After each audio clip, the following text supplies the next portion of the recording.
Welcome to Doing What Works, Exploring the Blue Economy, a podcast series that dives deep into the vast potential and challenges of the blue economy. I'm your host, Ashanti Blaize-Hopkins, Interim Associate Dean at Santa Monica College's Center for Media and Design. Together, we'll navigate the uncharted waters of this exciting and rapidly growing sector. Joining us on the podcast today is someone whose career has been solidly anchored in the wonderful world of algae. She has a Bachelor of Science degree in Chemical Engineering from the Colorado School of Mines and has worked at the U.S. Department of Energy for more than a decade. Currently, she is the Technology Project Manager for the Advanced Algal Systems Program in the Department of Energy's Office of Energy, Efficiency, and Renewable Energy's Bioenergy Technologies Office. Try saying that 5 times fast. Christy Sterner, thank you so much for joining the podcast today. Thank you, Ashanti. Thank you for having me. Absolutely. So our first question for every one of our Doing What Works podcast guests is always the same. What was your first job ever, and what did you learn from that job that helps you do the work that you do today? Boy, this probably sounds funny because I'm going to go way back, and I would say my first job was I was a cashier at Target. And you're probably thinking, what does that have to do with what I do now as a project manager? It has to do with people. Every job I've ever had, starting with that one all the way up through this one, has to do with people, and it has to do with the relationships that we have, how we treat and support each other, and how we make things happen by working together. So I have carried that all the way from being a cashier through the job I have right now. It really is. Everything we do is about people, isn't it? The connections we make, all of those things. So take me through how you started on this trajectory towards working for the U.S. Department of Energy. And at what point in your formative years did you think this is exactly what I want to do? That's a great question. And it's kind of an interesting path. I mean, I think so anyway. Going from being a cashier, obviously, I went into college and I thought, I have loved science, technology, math, the whole bit my whole life. As well as I was born a tree hugger from very, very young. That's what it was all about. I cared about our planet and life on this planet. And I thought, as I grew up, I wanted to combine the two. And so when I went into engineering, I wanted to do engineering jobs, some type of engineering job that actually helped our planet and helped us as people on the planet. And so I started off with a research and development company where we looked at extracting not nice things from different types of materials so that those things didn't end up in the water table or in the soil or in the air. And so that appealed to me immediately, which made me just love my first job out of college. However, the company took a different direction and I decided to look elsewhere. And so I found an ad for a Department of Energy job and I read about it and did some research and I thought, ooh, hey, now this sounds like something that I would like and something I could explore. I didn't know anything about the government programs and what they offered and all the cool stuff that they actually do and fund. And I decided to apply and check it out. And I got the job. I'm happy to say many, many years ago. It's probably been, my goodness, 24 years now that I have been with the Department of Energy. And I started off as a contractor. I started off in the Bioenergy Technologies Program, looking at all different aspects of conversion, like thermochemical conversion, biochemical conversion, feedstocks, scale-up projects, you name it, but it was all in renewable energy, which was very attractive to me. So as time progressed, we started looking at algae, and it wasn't something that had been studied it was studied early on in the Department of Energy, like in the early 90s, and then it faded away. And it came back around 2009, 2010, which was perfect for me because it allowed me to go, oh, I want to do that. I want to learn about algae. I want to know about how this stuff can go from the icky stuff that we think is so gross on pools to something that's really cool that we can make a change with. And I have to say now I am an algae cheerleader. If you ever want to hear somebody go, raw, algae is awesome, I am your person. I am all about it and happy to share it. We do lots of cool stuff in the bioenergy program, but I'm very passionate about algae. I love that. Algae cheerleader. That's a t-shirt you should have printed. You should wear it proudly everywhere you go. I do have a little meme that has little green pom-poms in the whole bit. Yeah, it's that's great. Kind of silly. I love that. So tell me, how and when did you first learn about the blue economy? Because it is very much related to what you're doing. And what was your initial take when you heard the concept of that? So I think just the name attracted me. So I have heard it referenced before, but I didn't know a whole lot about it until I was introduced recently to the BCAP project. Yeah, BCAP, BECAP. And when I was introduced to that project, I went and did some research on the blue economy. I went to the website, which is awesome, I might add, and I read all about it. I read about the BCAP project and everything, and I thought, wow, this is a program and an ideal and an objective that is very, very synergistic with what we do in the Bioenergy Technologies Office and what we do at the Department of Energy. There's so many things that they're right in line with what we do. And I thought, this is very cool. This is focused on this blue economy. There's a lot of water activity and things like that. Of course, getting back to algae, that's what I do. But it also coincides with everything that bioenergy is trying to do. And that's to make things better where we're at, get away from petroleum, use our renewable resources, and make life better all the way around, clean up things and keep them clean for generations to come. At the U.S. Department of Energy, you are the lead of the agency's Algae Prize competition. Part of the blue economy is this concept of algae as a renewable energy source. Can you tell me more about how the Algae Prize competition came to be and what DOE hopes to accomplish with this effort? Oh, I love to talk about Algae Prize. I'm very happy to do that. So Algae Prize is a task within one of our larger projects known as ATEC, our Algae Technology Education Consortium. And Algae Prize is funded through that project. It is a big deal. The ATEC project looks at curriculum and workforce development and education on the entire algae value chain. And so Algae Prize is a part of that, but it's a very, very cool part of that in that it's a competition for high school students all the way through graduate level students in the United States. And so we have had teams and participants from anywhere across the United States and Puerto Rico. We have had some amazing teams from Puerto Rico. And as it has evolved, they basically do projects for an 18-month timeline or so on anything and everything you could think of in the algae value chain. So it's anything from cleaning up water to growing macroalgae to looking at different aspects of the microalgae processing chain, looking at products. There are some very, very cool and interesting and innovative ideas out there that have been in the Algae Prize. The current one that's open, we have 15 finalist teams. Each one of those 15 finalist teams won a cash prize to do their research for the next 16 to 18 months, all of which culminates in what we love to call Algae Prize Weekend, which is a great time in April, where the students all come out to the National Renewable Energy Lab campus, and we host just a variety of very cool things. We host a tour, but most importantly, they compete with each other by presenting their projects, how their research went, what the results were, what they want to do with it going forward, and they present that to a panel of algae industry experts. And those experts ask relevant questions to the research they're doing. They find out, what happened well, what didn't happen so well, what'd you learn from it, how does this help the industry? Plus, we do roundtable discussions with industry members in both the national labs, academia, and in the industry itself, which the students love. It's making those connections. It's making those relationships, starting to build them now so that they can see where they have a future in the algae industry. So that weekend culminates in the awarding of 5 champion teams and then a grand champion. And so the Algae Prize, the first one that ended in 2023, was amazing. These teams are just incredible. And so we're really excited about what 24 is going to look like going into 25. So I know we've been talking a lot about algae, and for the folks that are listening, they may not know exactly what that means. So let's talk about algae as a renewable energy resource to the regular person who knows nothing about the world of algae. What does this mean? What is this concept, and why is it important? That's an awesome question. And I think generally I was one of those people one day a long time ago. What is a renewable energy resource and why do we care? Well, renewable energy resources are resources that we have domestically we can use right here that are renewable, meaning they don't go away. They come back and we can reuse them and do what we do with them over and over and over.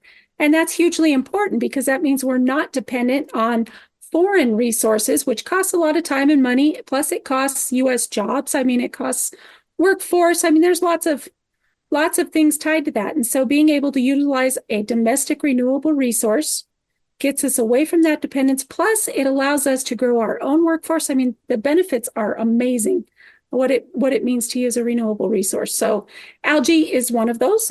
Renewable resources, just for in layman's term, sunlight, obviously, is a renewable resource. Water. talking about the blue economy. Water is a renewable resource, properly handled, most definitely. Biomass, which algae is a part of.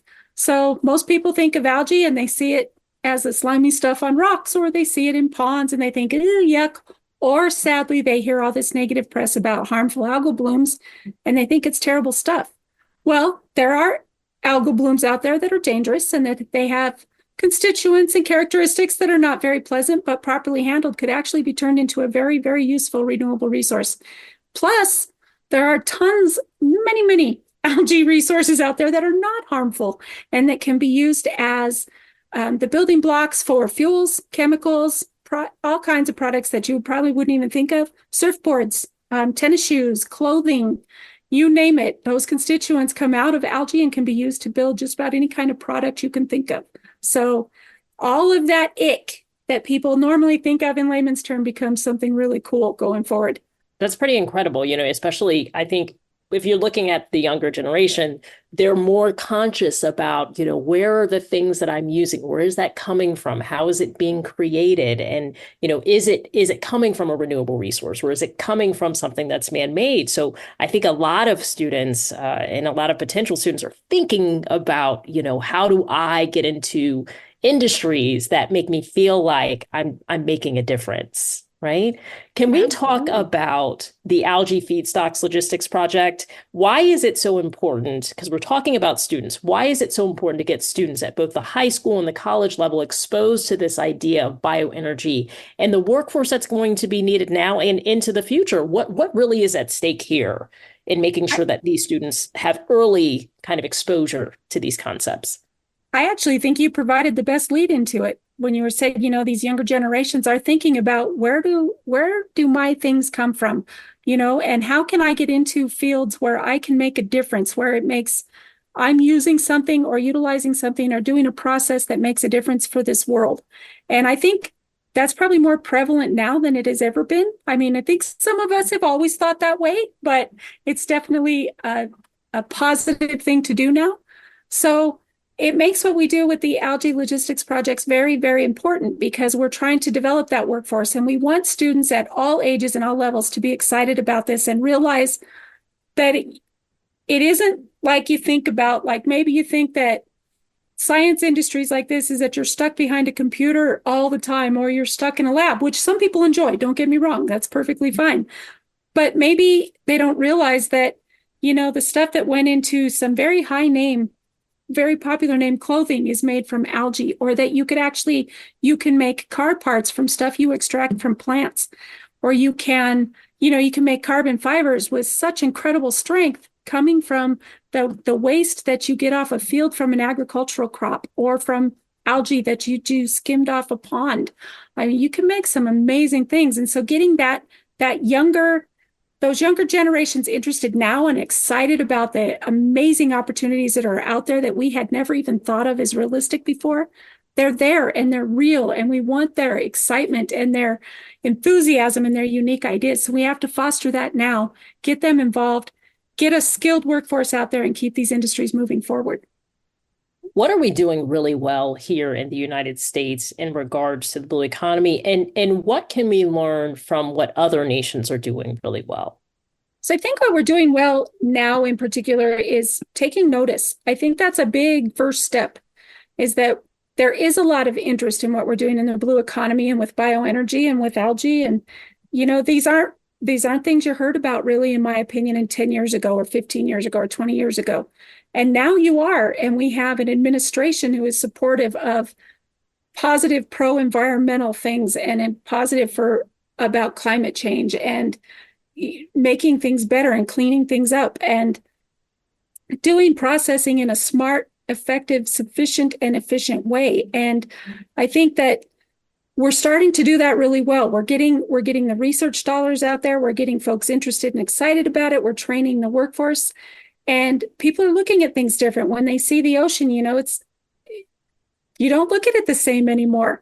You don't look at it as this amazing, oh, isn't that pretty? Now it's, do you know all the amazing things that live in the ocean and all the cool things that we can do that sustain our oceans, but also help us on land and give us power and give us energy and give us food and all kinds of things, and how we can do that sustainably. So it's very cool to see that. I think we're learning to do that better and look at things in a more positive, kind of reciprocal way. It's not use and it's done.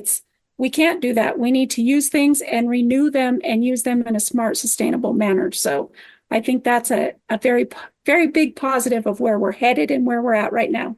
As far as other nations, I do know there are lots of places that do this. For example, using macroalgae, that's not new around the world. It's pretty new around the US on macroalgae, just because we haven't really gone into that industry much, but we're starting to. And also, I think things on the more renewable side, obviously recycling, I realize this doesn't really have to do so much with that, but recycling stuff is very important and done really well around the world in lots of places, because they don't have the land and space that we do. And they recognized early on, we have to take those resources, and waste is a resource, and utilize it smartly.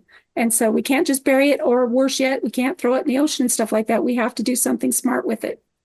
Based on all the research you've done throughout your career, and you're more than 2 decades at the U.S. Department of Energy, what is your dream state for the blue economy in this country, especially in the area of bioenergy? I can tell you, I'm a nerd. I'm an engineer, so I love graphics, and I wish you could see the graphic in my head on this. My dream state would be that we would utilize the technologies that I know are available right now, but also are up and coming, to where we had a circular bioeconomy, where we take these cool new technologies that we have, we utilize the renewable resources that we have locally for them, and we create the materials that we need to sustain our lives the way we like them. So we make the fuels and the chemicals and the products that we like and that we need. And then we take the waste streams from those, and we recycle those waste streams right back into the same system we started with. It sustains food, it sustains us, it sustains life, it keeps the oceans and the waterways clean, it keeps things out of landfills, and it's this nice circular picture of everything feeding into what we're already doing. That's my dream state. So what do you think is needed for that dream state to become a reality? And how far do you think we are from that dream state? And what are those barriers that keep us from getting there? So I think we're headed there. I think we will eventually get there, because we're going to have to. For starters, a lot of our resources are not finite. So we're going to need to look at renewable resources, and we're going to need to utilize them in a smart way. And so I think we're headed down that path, but we have a long way to go. I mean, research and development doesn't happen overnight. You can get some amazing technological breakthroughs, which is what we're always looking for, but it takes time to implement them. It takes time to change, and that includes people's thought processes and what they're used to. So change is difficult, but I think it requires continued R&D. It requires scaling up. It requires outreach and education. That's a big one. Get more people involved, and it kind of leads back to your first question. To make this happen, it's about people. It's about relationships. It's about educating and getting input from folks that have ideas about how this can be a reality and what their role is in it, and to realize that everyone has a role in this, all the way from just the products you utilize to being on the cutting edge and making those new technologies and those new products happen. And so it's about all of us working together. I think we're headed down that path. I do think it's going to take time. It's going to take credits and incentives and policies and continued funding to make it a reality.